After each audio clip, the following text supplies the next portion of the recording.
Hello dear students, gaseous state chapter के level 1 में आज हम क्वेश्चन 81 टू 90 डिस्कस करेंगे। Let's start from question 81। Question 81 हमें क्या बोल रहा है? Pressure of 1 gram ideal gas X at 300 kelvin is 2 atm when 2 gram of another gas Y is introduced in the same vessel at the same temperature, the pressure become 3 atm। Then correct relationship between molar mass of X and Y is. तो हमारे पास देखिए कि एक container है। Let's say ये container है, इसमें initially हमारे पास एक्स गैस भरी हुई थी।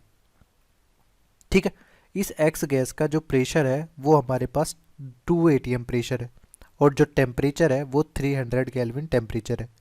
इसके बाद आपने क्या किया कि और इसका जो मास है वो हमारे पास 1 ग्राम है। फिर हमने इसी कंटेनर में वाई गैस को फिल किया जिसका वेट जो है वो 2 ग्राम है। ठीक है, और टेम्परेचर 300 केल्विन, यानी कंटेनर का ही हमारे पास जो टेम्परेचर हो जाएगा वो 300 केल्विन हो जाएगा। अब इस गैस को ऐड करने के बाद में हमारे पास जो प्रेशर बन गया है वो कितना बन गया? 3 atm बन गया। तो टोटल प्रेशर हमारे पास यहाँ पर 3 atm है। और एक्स गैस का यानी ये pressure of X gas plus pressure of Y gas है। तो प्रेशर ऑफ वाई गैस हमारे पास क्या हो जाएगा? 3 minus pressure of X gas, यानी 3 माइनस 2 1 atm। ठीक है, ये हो जाएगा, यानी वाई गैस का प्रेशर हमारे पास आ गया 1 एटमॉस्फेरिक प्रेशर। अब हमारे पास यहाँ पर क्या क्या दिया हुआ है? यहाँ पर हमारे पास टेम्परेचर कांस्टेंट है, इसके साथ साथ कंटेनर हमारे पास सेम है तो उसका वॉल्यूम भी हमारे पास क्या हो जाएगा? कांस्टेंट हो जाएगा। तो P V equal to N R T, equation अपन देखें तो हमारे पास टेम्परेचर कांस्टेंट है, वॉल्यूम कांस्टेंट है, दैट मीन्स प्रेशर जो होगा वो डायरेक्टली प्रोपोर्शनल होगा किसके? नंबर ऑफ मोल्स के। इसलिए अपन लिख सकते हैं कि P X parts pressure of X gas upon pressure of Y gas equal to moles of X gas upon moles of Y gas. अब हमारे पास मोल्स अपन किस तरह से निकालेंगे एक्स गैस की? यहाँ पर मास दिया हुआ है 1 ग्राम। 1 मोल्स जो होते हैं वो mass divided by molar mass होता है, तो 1 divided by molar mass of x upon यहाँ पर हमारे पास कितना हो जाएगा? 2 ग्राम इसका मास है, यानी 2 upon molar mass of Y. तो ये हो जाएगा हमारे पास एम एक्स, इसी के साथ हमारे पास मोलर मास ऑफ वाई ये इस तरह से हो जाएगा M Y upon M X into half. ठीक है, और प्रेशर का जो रेशियो दिया गया है वो कितना है यहाँ पर? इसको आप इक्वेट कर दें तो प्रेशर ऑफ एक्स हमारे पास कितना है यहाँ पर? 1। प्रेशर ऑफ एक्स हमारे पास 2 atm है और प्रेशर ऑफ वाई हमारे पास कितना है? 1। तो हमारे पास M Y upon M X ये कितना दिया हुआ? ये हमारे पास आ जाएगा 4/1। तो एम वाई जो हो जाएगा हमारे पास वो हो जाएगा 4 mx। तो ये मोलर मास का रिलेशन हो जाएगा। तो कौन सा ऑप्शन यहाँ पर करेक्ट आंसर होगा? ऑप्शन बी हमारा करेक्ट आंसर हो जाएगा। ठीक है, नेक्स्ट है 82। इसे बोला गया है dry ice is solid carbon dioxide. A 0.050 gram sample of dry ice is placed in an evacuated. Evacuated का सिंपल सा मीनिंग है कि हमारे पास वहाँ पर वैक्यूम होगा, वैक्यूम कंडीशन इनसाइड।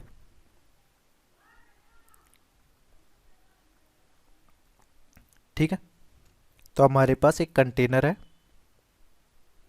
जिसमें सॉलिड कार्बन डाइऑक्साइड भरी हुई है। ठीक है, यहाँ पर ये solid carbon dioxide dry ice भरी हुई है जिसका हमारे पास मास जो दिया गया है यहाँ पर, इसका जो मास है दैट इज़ 0.050 ग्राम। ठीक है, और इसका जो वॉल्यूम दिया गया है that is 4.6 litre at 30 degree centigrade. Calculate the pressure inside the vessel after all the dry ice has been converted to CO2 gas. तो यहाँ पर इवेक्यूएटेड है यानी वैक्यूम था इनिशियली, तो जितना भी सॉलिड कार्बन डाइऑक्साइड हीट करने पे कन्वर्ट होगा सारा का सारा ही गैस में कन्वर्ट होगा। तो इसके जो मोल्स होंगे, मोल्स ऑफ CO2 वो कांस्टेंट हो जाएंगे, वहाँ पर सेम होंगे। तो यानी 0.050 divided by molar mass of CO2 which is 44 ग्राम। तो मोल्स ऑफ CO2 आ गए। अब अपने पास मोल्स दिया गया, वॉल्यूम दिया गया, टेम्परेचर दिया गया। तो अपन डेटा देख लें, यहाँ पे मोल्स गिवन है 0.050 अपॉन 44। इसके साथ वॉल्यूम दिया गया है 4.6 लीटर टेम्परेचर हमारे पास दिया गया 30 डिग्री सेंटीग्रेड, जिसे केल्विन में कन्वर्ट करेंगे तो 273 प्लस 30, तो ये हमारे पास कितना हो जाएगा, ये हो जाएगा 303 केल्विन। अब अपन P V equal to N R T equation लगाएं, तो अपने को क्या पूछा गया है यहाँ पर अपने को पूछा गया है प्रेशर। तो प्रेशर के लिए हमारे पास N R T upon V, तो हमारे पास नंबर ऑफ मोल्स हमारे पास दिए हुए हैं 0.050 अपॉन 44। आर की वैल्यू आप लेंगे तो हमारे पास लीटर में दिया हुआ है वॉल्यूम, तो यहाँ पर 0.0821। टेम्परेचर हमारे पास 303 केल्विन हो गया, और वॉल्यूम जो हो जाएगा वो 4.6 लीटर हो जाएगा। तो इसको जब आप सॉल्व करेंगे इक्वेशन को, तो हमारे पास ये वैल्यू कितनी आएगी, ये वैल्यू आ जाएगी हमारे पास 6.14 इंटू 10⁻³ ATM। तो ये हमारा प्रेशर हो जाएगा कंटेनर का। तो कौन सा ऑप्शन हमारा करेक्ट आंसर है यहाँ पर, ऑप्शन डी हमारा करेक्ट आंसर हो जाएगा। ठीक है, नेक्स्ट है 83। इसे बोला गया है a mixture of helium and neon gases is collected over water at 28 degree centigrade and 745 mmHg, यानी ये टोटल प्रेशर है वाटर के ऊपर ये दोनों गैस जब अपन ने कलेक्ट कर ली। If the partial pressure of helium is 368 mmHg, what is the partial pressure of neon. तो हमारे पास क्या है कि जैसे एक कंटेनर था, इसमें वाटर भरा हुआ है, ठीक है, यहाँ पर तो H2O था, इस H2O के पास में यहाँ पर हीलियम और नियॉन गैसेस भरी हुई हैं।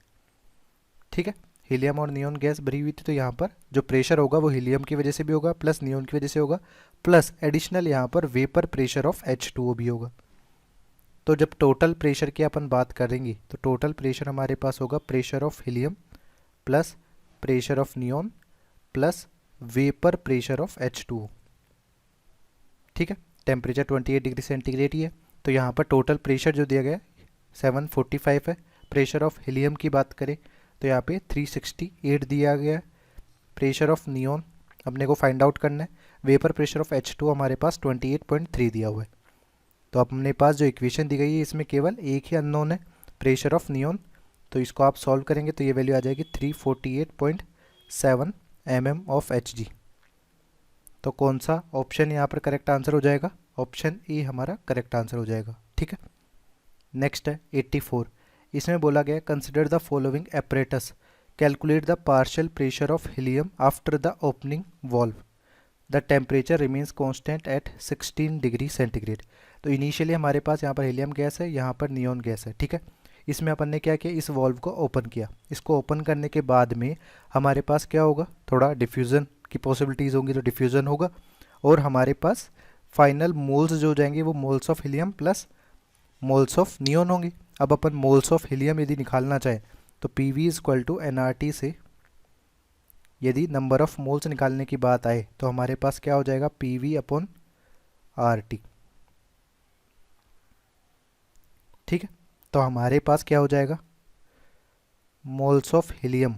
यहाँ पर प्रेशर की बात करें तो प्रेशर हमारे पास कितना दिया हुआ है 0.63। वॉल्यूम की बात करें तो 1.2। आर की बात करें तो ये हो जाएगा 0.082। ठीक है, और हमारे पास 16 डिग्री सेंटीग्रेड यहाँ पर टेम्परेचर दिया गया है वॉल्व को ओपन करने के बाद। तो इसे ही अपन कंसिडर करेंगे तो 273 प्लस 16 ये आप करेंगे तो हमारे पास आ जाएगा 289 केल्विन। तो यहाँ पर टेम्परेचर हो गया 289 केल्विन। ठीक है, तो इसको जब आप सॉल्व करेंगे तो ये वैल्यू आ जाएगी 0.032 मोल। सिमिलरली अपन मोल्स ऑफ नियॉन भी कैलकुलेट कर सकते हैं। यहाँ पर प्रेशर कितना दिया हुआ है 2.8 ATM, वॉल्यूम कितना दिया हुआ है 3.4 डिवाइडेड बाई 0.0821 इंटू 289। इसको सॉल्व करेंगे तो ये 0.4 मोल आ जाएगा। तो यहाँ से हमारे पास मोल्स ऑफ हीलियम आ गए, मोल्स ऑफ नियॉन आ गए। तो टोटल मोल्स यदि अपन फाइंड आउट करें कि जो भी कंटेनर है अपने पास वॉल्व को ओपन करने के बाद उसमें टोटल मोल्स कितने हैं, तो moles of helium upon moles of neon 0.032 plus 0.4, तो ये हो जाएगा 0.432 मोल्स। ठीक है, तो यहाँ पर टोटल मोल्स अपने को यदि फाइंड आउट हो चुके हैं तो टोटल वॉल्यूम भी हमारे पास सिमिलर ही होगा कि यहाँ पर इनिशियल वॉल्यूम जो है प्लस इसका वॉल्यूम दोनों को मिक्स कर देंगे। ठीक है, तो यहाँ पर हमारे पास 1.2 प्लस 3.4, तो ये हो जाएगा 4.6 लीटर। ये इसका वॉल्यूम हो जाएगा फाइनल। तो हमारे पास फाइनल प्रेशर या टोटल प्रेशर भी आप लिख सकते हो। ये कितना हो जाएगा, P V equal to N R T से ही n T R T upon V total. तो हमारे पास एन टी कितना है 0.432, आर की वैल्यू दी गई है 0.0821। टेम्परेचर की बात करें तो हमारे पास 289 है upon total volume. Total volume की बात करें तो 4.6 लीटर है। तो इसको सॉल्व करेंगे तो हमारे पास वैल्यू आ जाएगी 2.223 एटीएम। ये इसका प्रेशर आ गया टोटल। अब इसी में से अपने को पूछा क्या गया है, अपने को पूछा गया है हीलियम का पार्शियल प्रेशर। तो अपन यहाँ पर जो इक्वेशन यूज़ करेंगे that is pressure of helium is mole fraction of helium into total pressure.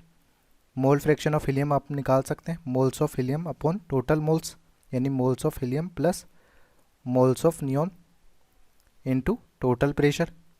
Moles of helium हमारे पास दिया हुआ है 0.032 और टोटल मोल्स हमारे पास कितने 0.432। टोटल प्रेशर हमारे पास आ गया 2.223। तो पार्शियल प्रेशर ऑफ हीलियम जो कैलकुलेट करने पे आएगा वो आ जाएगा 0.164 एटीएम। तो ये कौन से ऑप्शन से मैच कर रहा है, ऑप्शन ए हमारा यहाँ पर करेक्ट आंसर हो जाएगा।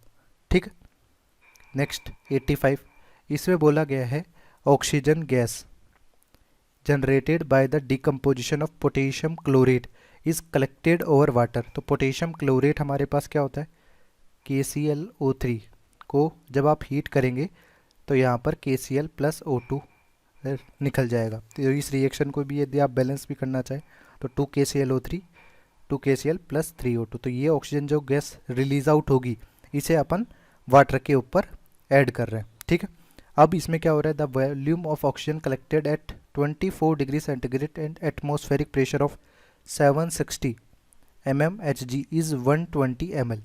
Calculate the mass of oxygen gas obtained. The vapor pressure of water vapor at 24 degree centigrade is 22.4 mmHg। ठीक है, तो हमारे पास क्या हो रहा है, ये कंटेनर दिया गया है। ठीक है, ये कंटेनर हमने इस तरह से दे दिया, यहाँ पर H2O है, इस H2O के ऊपर आप O2 गैस को कर रहे हैं। तो यहाँ पर जो गैस है दैट इज़ O2 जो आपने कलेक्ट की है, और यहाँ पर टेम्परेचर क्या है, ये 24 डिग्री सेंटीग्रेड टेम्परेचर है। अब जो टोटल प्रेशर है ये एटमॉस्फेरिक प्रेशर 760 mmHg का है। तो यहाँ पर जो ये एटमॉस्फेरिक प्रेशर लग रहा होगा दैट इज़ P0, इसकी वैल्यू कितनी दी गई है 760 mm ऑफ Hg, सरफेस पे लग रहा है।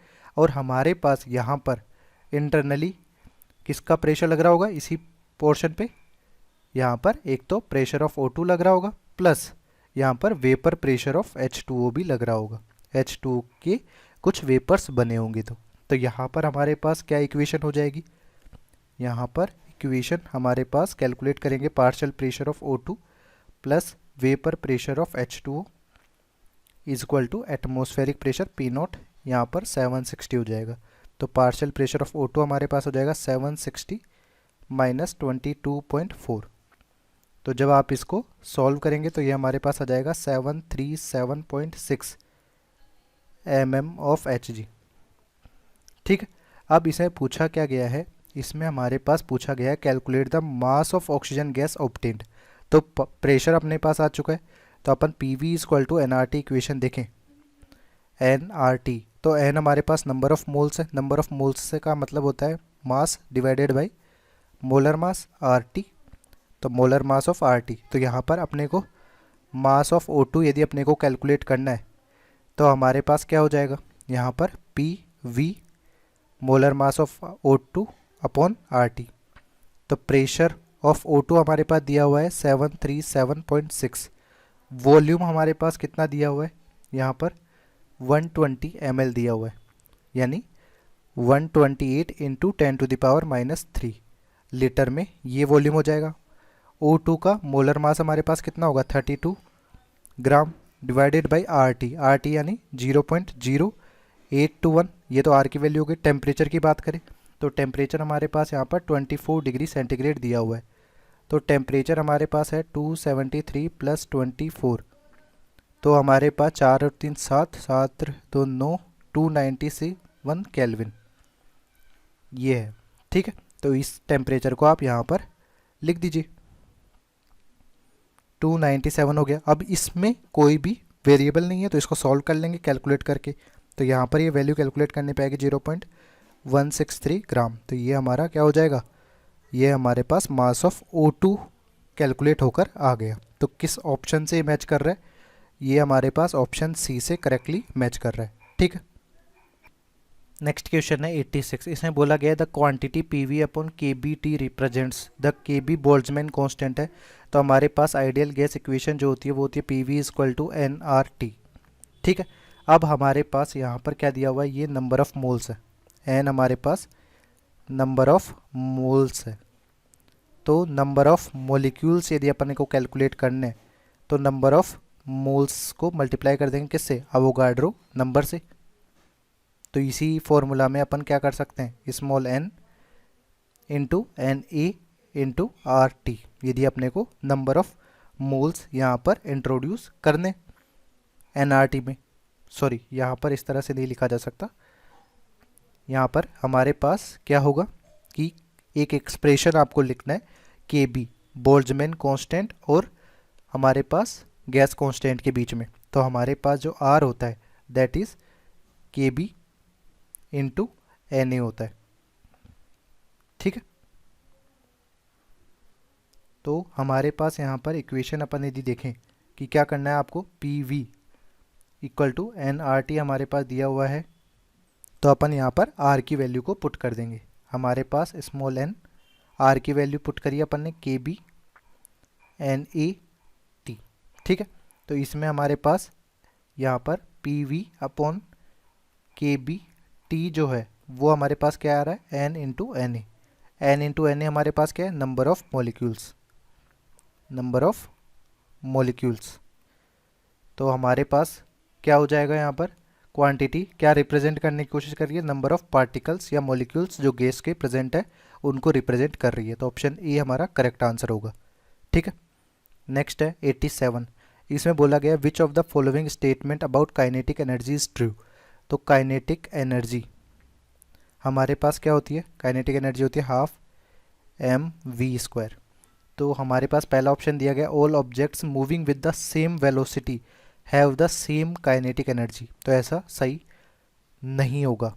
ठीक है, क्यों, क्योंकि हमारे पास यहाँ पर kinetic energy also depend on mass, तो उनका मास वेरी हो सकता है, depends on mass of particle.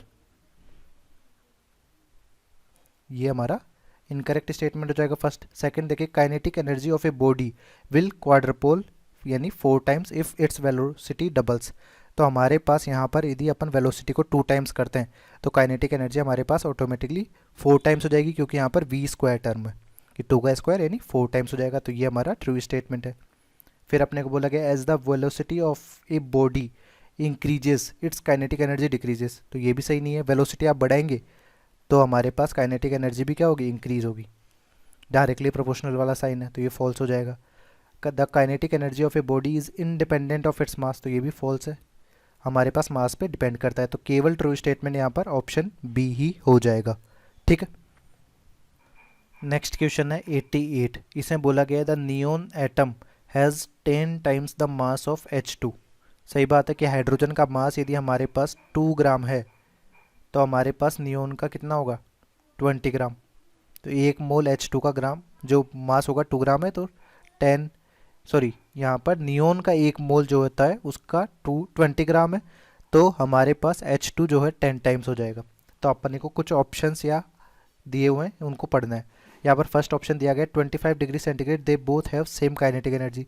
तो काइनेटिक एनर्जी का एक्सप्रेशन यदि आप देखें तो ये 3/2 KBT होता है। KB हमारे पास बोल्ट्जमैन कांस्टेंट है, तो यहाँ पर KB भी कांस्टेंट है, टेम्परेचर हमारे पास कांस्टेंट कर दिया है, तो काइनेटिक एनर्जी भी क्या हो जाएगी, कांस्टेंट हो जाएगी। तो ये स्टेटमेंट हमारा क्या हो जाएगा, ट्रू हो जाएगा। फिर अपने को बोला गया 10 moles of H2 would have the same volume as 1 mole of neon at same temperature. तो हमारे पास 1 मोल गैस का जो वॉल्यूम होता है दैट इज़ 22.4 लीटर। तो हमारे पास 10 मोल का अलग वॉल्यूम होगा और 1 मोल का अलग वॉल्यूम होगा, जिस तरह यहाँ पर दिया हुआ है। तो ये हमारा फॉल्स स्टेटमेंट हो जाएगा।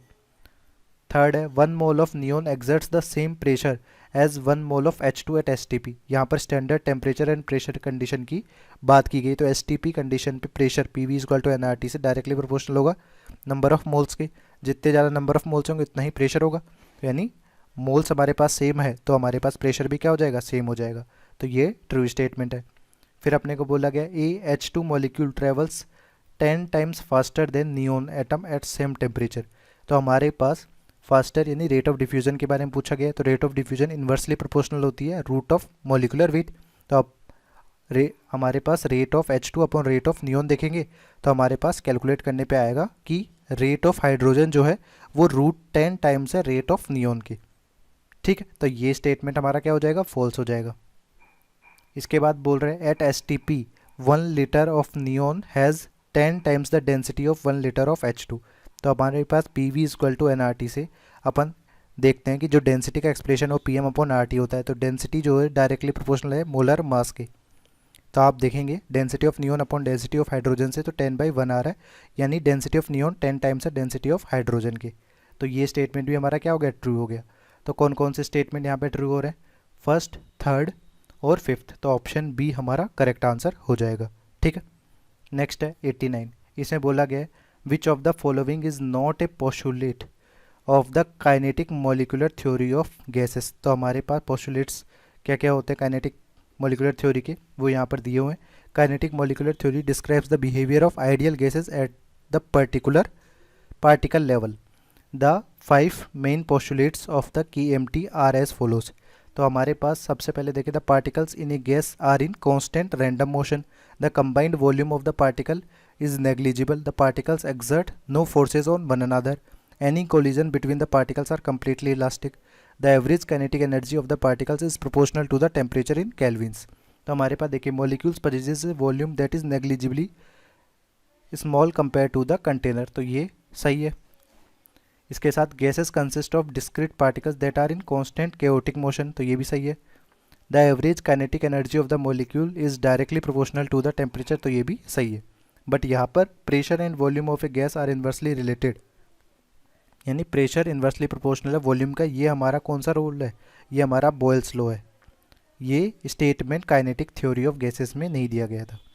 ठीक है, तो हमारे पास यहाँ पर जो काइनेटिक थ्योरी KTG का पोस्टुलेट नहीं है वो कौन सा ऑप्शन हो जाएगा, ऑप्शन बी हमारा करेक्ट आंसर हो जाएगा। नेक्स्ट 90। इसे बोला गया which one of the following relationship when graft does not give a straight line for helium gas।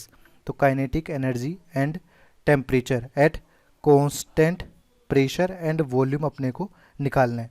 तो सबसे पहले अपन देखें फर्स्ट काइनेटिक एनर्जी की बात है। तो काइनेटिक एनर्जी का जो फॉर्मूला होता है दैट इज़ 3/2 kb/t। अब हमारे पास यहाँ पर जो दिया गया है ये at constant pressure and volume की बात कर रहे हैं। तो हमारे पास काइनेटिक एनर्जी और टेम्परेचर के बीच में यदि अपन ग्राफ प्लॉट करेंगे तो ये इसको y रख लीजिए और हमारे पास m ये पूरा कांस्टेंट वैल्यू हो जाएगी और x हमारे पास टेम्परेचर। तो आप काइनेटिक एनर्जी और टेम्परेचर के बीच में यदि ग्राफ प्लॉट करेंगे तो ये स्ट्रेट लाइन ग्राफ आएगा विद ओरिजिन मूविंग, क्योंकि यहाँ पे इंटरसेप्ट भी नहीं है। फिर आप सेकेंड की बात करें, pressure versus volume at constant temperature for a constant mass. Constant mass से सिंपल सा मीनिंग है कि मोल्स हमारे पास कांस्टेंट होंगे। ठीक है, तो PV इक्वल टू NRT अपन देखें, PV इक्वल टू NRT में हमारे पास टेम्परेचर कांस्टेंट है, इसके साथ ही हमारे पास मोल्स भी कांस्टेंट है। तो प्रेशर और वॉल्यूम का जो हो जाएगा वो कांस्टेंट हो जाएगा। तो ये हमारे पास किससे मैच कर रहा है, XY इक्वल टू C², यानी हाइपरबोला इक्वेशन से ये मैच कर रहा है। तो हमारे पास यहाँ पर किस तरह का ग्राफ होगा, प्रेशर और वॉल्यूम के बीच में, प्रेशर और वॉल्यूम के बीच में ग्राफ होगा हाइपरबोलिक। ठीक है, इसी तरह से थर्ड देख लेते हैं। थर्ड हमारे पास क्या दिया हुआ है, volume versus 1/t at constant pressure for a constant mass. तो हमारे पास PV equal to NRT equation में यदि अपन देखें यहाँ पर हमारे पास क्या क्या दिया कांस्टेंट है, हमारे पास यहाँ पर प्रेशर कांस्टेंट है और नंबर ऑफ मोल्स भी कांस्टेंट है। तो वॉल्यूम और टेम्परेचर के बीच में ग्राफ प्लॉट करने की बात चल रही है, ठीक है। तो अपने पास यहाँ पर क्या हो जाएगा, इसको आप लिख लीजिए v इंटू 1/t, यहाँ पर एन आर अपॉन पी। अब ये एन आर अपॉन पी तो कांस्टेंट वैल्यू है, तो हमारे पास v को आप वाई एक्सेस पे रख लीजिए, 1/t को एक्स एक्सेस पे रख लीजिए, इक्वल टू यहाँ पर कांस्टेंट। तो ये X Y equal to constant हमारे पास इसी तरह से आ रहा है। तो हमारे पास यहाँ पर भी कौन सा ग्राफ आएगा, v और 1/t के बीच में हाइपरबोलिक कर्व आएगा। तो हमारे पास यदि वॉल्यूम को वाई एक्सेस पे रखते हो आप और एक्स एक्सेस पे 1/t को रखते हो, तो हमारा जो ग्राफ होगा दैट इज़ हाइपरबोला, ठीक है। तो हमारे पास क्या क्वेश्चन पूछा गया था कि कौन सा ऑप्शन स्ट्रेट लाइन का ग्राफ नहीं दे रहा है, तो सेकंड और थर्ड हमारे पास स्ट्रेट लाइन ग्राफ नहीं दे रहे हैं, तो ऑप्शन बी हमारा यहाँ पर करेक्ट आंसर हो जाएगा, ठीक है।